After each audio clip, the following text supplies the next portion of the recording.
से अवगत करवाते हैं। भोलेनाथ तथा पार्वती ब्राह्मण और ब्राह्मणी का वेश धारण करते हैं। बाघ से ब्राह्मणी की रक्षा में असमर्थ भद्रायु अपना दिव्य खड्ग व रक्षा कवच ब्राह्मण देवता के चरणों में रख देता है। ब्राह्मण बने भोलेनाथ ब्राह्मणी की मृत्यु पर विलाप करते हुए दशाण युवराज भद्रायु से क्षतिपूर्ति में अपनी पत्नी कीर्ति को सौंपने को कहते हैं, जिसकी पूर्ति न होने पर दुखी भद्रायु स्वयं चिता सजाकर उसमें प्रवेश करने को प्रस्तुत होता है। शिवाय, ओम नमः शिवाय, ओम नमः शिवाय, ओम नमः शिवाय, ओम नमः शिवाय, ओम नमः शिवाय। पति परमेश्वराय नमो नमः। माता, आपका ये तुच्छ भक्त आपकी महान कृपा दृष्टि का आकांक्षी है। प्रणाम देवर्षि नारद। माता, मैं तो आपके आशीर्वाद योग्य हूँ, प्रणाम के नहीं। कृपया आप मुझे प्रणाम कर ऐसा कठोर विनोद ना करें। इसे अन्यथा ना लो नारद। मैं विनोद करके तुम्हारे विनोद को जगाना चाहती थी। मैं कुछ समझा नहीं माता। गंभीरता का आचरण तुम्हारे ऊपर अच्छा नहीं लगता नारद। इस सृष्टि में एक तुम ही तो हो जो हास्य, परिहास और आनंद से परिपूर्ण हो। जानते हो नारद, भोलेनाथ ने इस सृष्टि की रचना क्यों की थी? देव, दानव और मनुष्य को क्यों बनाया था? क्यों माता? आनंद प्राप्ति के उद्देश्य से। ये जगत भोलेनाथ के लिए एक खेल मात्र है। इसीलिए स्वामी अपने खिलौनों को हास्य परिहास से पूर्ण प्रसन्न देखना चाहते हैं। परंतु माता, आज प्रत्येक लोक से हास्य, परिहास, आनंद कम होता जा रहा है। उसके स्थान पर क्रोध, लोभ, कुटिलता, स्वार्थ बढ़ता जा रहा है। भगवान भोलेनाथ की सुंदर सृष्टि के ये सब प्रारंभिक अंग हैं। हाँ नारद, सत्य की विजय के लिए असत्य को पराजित होना ही पड़ता है। धर्म की स्थापना के लिए अधर्म को अपना स्थान छोड़ना ही पड़ता है। जानते हो नारद, विध्वंस रचना की पहली प्रक्रिया है, किंतु तुम असत्य, अधर्म और विध्वंस से परे हो। इसीलिए तुम्हें गंभीर देखकर मैं आश्चर्यचकित हो गई। देवी, प्रायः नारद गंभीर नहीं रहते, इसलिए हमें सर्वाधिक प्रिय है। किंतु आज ये पातालवासी दैत्य गजासुर का भयानक और विकराल रूप देखकर आ रही है, इसलिए तुम्हारी प्रेरणा से भी इनका विनोद जाग नहीं रहा है। सत्य कहा आपने भोलेनाथ। नारद, ये तो नियति की लीला का एक अंग है। इसमें सुख अथवा दुख प्रकट करने की क्या आवश्यकता है? नियति तुम्हारे जिस स्वरूप से प्रेम करे, उस स्वरूप को परिवर्तित न करो नारद। किंतु भोलेनाथ और दुष्ट गजासुर।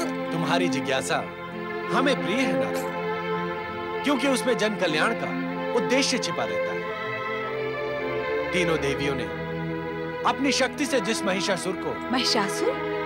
क्या वह पुनः जीवित हो गया है? देवी, आप तो साक्षात शक्ति स्वरूपा हैं। क्या आप नहीं जानते कि आपके हाथों मोक्ष को प्राप्त असुर पुनः जन्म नहीं ले सकते? मैं जानती हूँ भोलेनाथ, किंतु आपके श्रीमुख से सुनने का आनंद ही कुछ और है। आपके शब्द और वाक्यों से ज्ञान की मधुर वर्षा होती है, जिसे सहेजने समेटने का लोक में रोक नहीं पाते। देवी, ये कहीं नारद की समीपता का प्रतिफल तो नहीं? ये भी कुछ में से बहुत कुछ जानने के लिए नई नई जिज्ञासाएं खड़ी करते ही रहते हैं। नारायण नारायण। हाँ तो नारद, ये गजासुर उसी महिषासुर का पुत्र है। महिषासुर का पुत्र? हमें तुम्हारी जिज्ञासा प्रिय है नारद, किंतु संदेह नहीं। नहीं नहीं भोलेनाथ, मैं संदेह नहीं कर रहा था। नारद, हर शब्द का एक भ्रम होता है और हर वाक्य प्रस्तुति का एक स्वरूप। जिज्ञासा और संदेह में शब्द का भ्रम और वाक्यों की प्रस्तुति का स्वरूप बदल जाते हैं। क्षमा करें भोलेनाथ, मुझे आप क्षमा करें। नारदीय स्वभाव की विवेचना तो आप कर ही चुके हैं भोलेनाथ।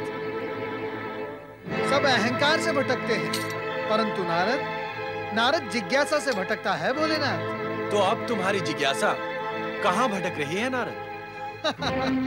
नारायण नारायण। भोलेनाथ, ये महिषासुर ने विवाह कब किया और ये गजासुर उत्पन्न कब हुआ? महिषासुर ने एक नहीं अनेक विवाह किए थे। ये गजासुर उसकी पटरानी गजदंती का पुत्र है। गजदंती अर्थात हाथी जैसे दांतों वाली? स्वरूप के आधार पर नाम रखने की परंपरा असुरों में अति प्राचीन है देवी। ये गजदंती आपके हाथों महिषासुर का वध होने के उपरांत गजासुर की माता बनी। भोलेनाथ, तुम्हारी जिज्ञासाओं का अंत नहीं है नारद। तुम ये जानना चाहते हो कि अब गजासुर क्या करेगा? हाँ भोलेनाथ, मैं इसी प्रश्न का उत्तर जानने के लिए आतुर हूँ। इस प्रश्न का उत्तर मिल जाने पर तुम कोई दूसरा प्रश्न खड़ा कर दोगे, किंतु हम इस समय मात्र इसी प्रश्न का उत्तर दे सकते हैं। त्रिलोक पर विजय पाने के उद्देश्य से गजासुर ने शुक्राचार्य के कहने पर ब्रह्मा जी की तपस्या आरंभ कर दी है। नारायण नारायण। अब तो तुम प्रसन्न हो नारद? तुम्हारे प्रश्नों का उत्तर तुम्हें मिल गया। मैं प्रसन्न कैसे हो सकता हूँ माता? मैं अभी अभी उसका भयानक और विकराल रूप देख कर आ रहा हूँ। अब वह उतना विकराल और भयानक नहीं रहा नारद। तुमने सुना नहीं? स्वयं भोलेनाथ ने कहा है कि अब गजासुर ने तपस्या आरंभ कर दी है। ये सब सुनकर तो मेरी चिंता और भी बढ़ गई है माता। यदि गजासुर कठोर तपस्या कर परमपिता ब्रह्मा जी से इच्छित वरदान प्राप्त कर लेगा तो वो और भी अधिक भयानक और विकराल हो जाएगा। हाँ नारद, गजासुर को उसकी तपस्या का प्रतिफल अवश्य मिलेगा। अर्थात देवताओं की अब कुशल नहीं माता। माता, ये कथा इसी प्रकार कब तक दोहराई जाएगी? जब तक असुरों की महत्वाकांक्षा का अंत नहीं हो जाता। और ये अंत तभी संभव है जब देवता सद्विचार और सदाचार का पालन कर अपने नाम के अनुरूप पूज्य और श्रेष्ठ बनेंगे। नारायण नारायण। देवताओं की सद्विचार और सदाचार के कारण असुरों की महत्वाकांक्षा भला कैसे समाप्त होगी माता? नारद, तुम्हारी समीपता का उलाहना अभी अभी भोलेनाथ ने मुझे दिया है। माता, पुत्र हूँ ना, इसलिए स्वभाव तनिक जिज्ञासु है। किंतु पुत्र का स्वभाव माता को लग जाए। माता भी तो कभी न कभी कहीं न कहीं किसी न किसी की पुत्री ही होती है। तो विनोद प्रारंभ हो ही गया। नहीं नहीं माता, ये तो प्रश्न का उत्तर पाने के लिए एक ललक है, ललक।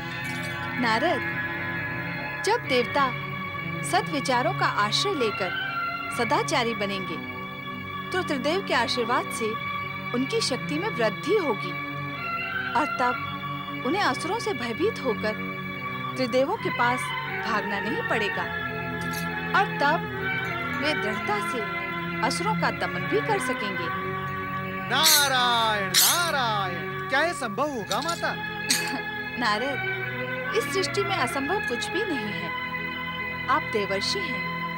देवताओं को सद्विचार और सदाचार का पालन करने के लिए प्रेरित कीजिए, जिससे आपको उनकी चिंता करने की आवश्यकता भी समाप्त हो जाएगी।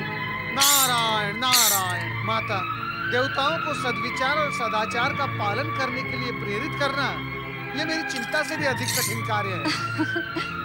निराश न हो नारद, प्रयास करते रहो, कुछ न कुछ तो परिणाम निकलेगा ही। माता, कृपया आप मुझे ऐसा ही आशीर्वाद दें। ओम नमः शिवाय।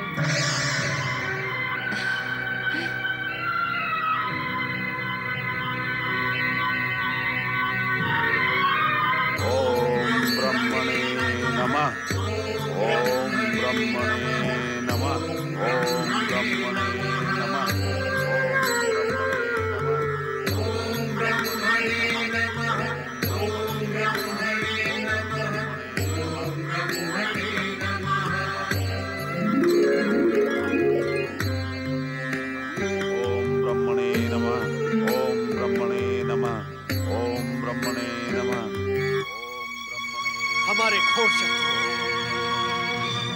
दैत्य गुरु शुक्राचार्य से आदेश पाकर महिषासुर के पुत्र ने तपस्या प्रारंभ कर दी है। देवराज, इस तपस्या का परिणाम तो आप जानते ही हैं। ब्रह्मदेव इसकी पुकार अवश्य सुनेंगे और से वरदान दे ही देंगे। आपका कथन सत्य है वरुण देव। प्रणाम देवर्षि। कल्याण भव। देवताओं का कल्याण तभी संभव हो सकता है जब ब्रह्मदेव हम पर कृपा करें। इस दुष्ट को वरदान ना दे, इसकी पुकार अनसुनी कर दे। नारायण नारायण, ऐसा न कभी हुआ है देवराज, न होगा। तपस्या का प्रतिदान तो देना ही पड़ता है, फिर देव हो या फिर आप हो। आपकी आराधना के साथ तपस्या करने वाले को क्या आप वरदान नहीं देंगे? देवर्षि, हमारी आराधना करने वाले असुर नहीं होते, वो तो सीधे साधे सच्चे भक्त होते हैं। उनके मन में कपट या शत्रुता नहीं होती।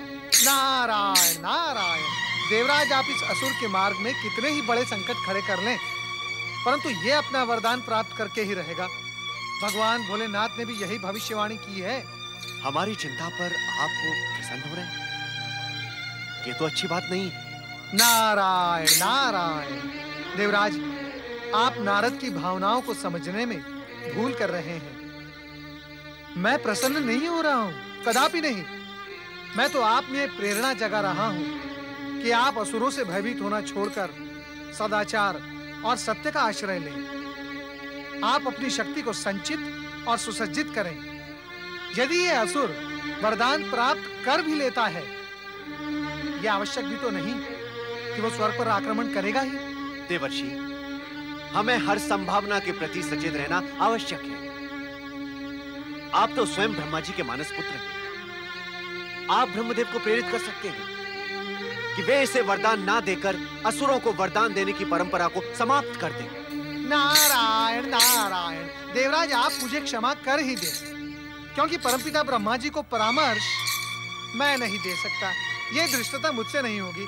मैं चलता हूँ। देवर्षि, देवर्षि हम पर दया करें। कृपा कर हमारे साथ ब्रह्मलोक चलें और ब्रह्मदेव से प्रार्थना करें। नारायण नारायण, देवराज मैं परमपिता ब्रह्मा जी से अनुरोध करूं और आप पीछे खड़े खड़े केवल देखते रहें, ये नहीं हो सकता। और केवल परमपिता ब्रह्मा जी के पास चले जाने से समस्या हल नहीं होगी। यदि हमने कुछ अनुचित कहा या किया हो तो आप कृपा करके उसे भूलकर ब्रह्मदेव के सम्मुख हमारा नेतृत्व करें, हमारी प्रार्थना स्वीकार करें देवर्षि। नहीं नहीं देवगण, आप मेरे चरणों में बैठकर मुझे लज्जित न करें और ना ही मुझे अपना नेतृत्व करने के लिए कहें। असफलता प्राप्त करने के पश्चात नेता की क्या दुर्दशा होती है, यह समस्त जगत भलीभांति जानता है। परमपिता ब्रह्मा जी ने यदि हमारी बात नहीं सुनी तो दोष आप मेरे सिर मर दोगे। कृपया आप मुझे क्षमा करें। देवर्षि, हमारे प्रति इतने कठोर ना बने। कृपा कर हमारे साथ ब्रह्मलोक चलकर हमारा साहस बढ़ाएं। यदि ब्रह्मदेव फिर भी ना माने तो दोष हमारे भाग्य का होगा। हम आपको दोषी नहीं मानेंगे। हमारा विश्वास कीजिए देवर्षि। जैसी आपकी इच्छा।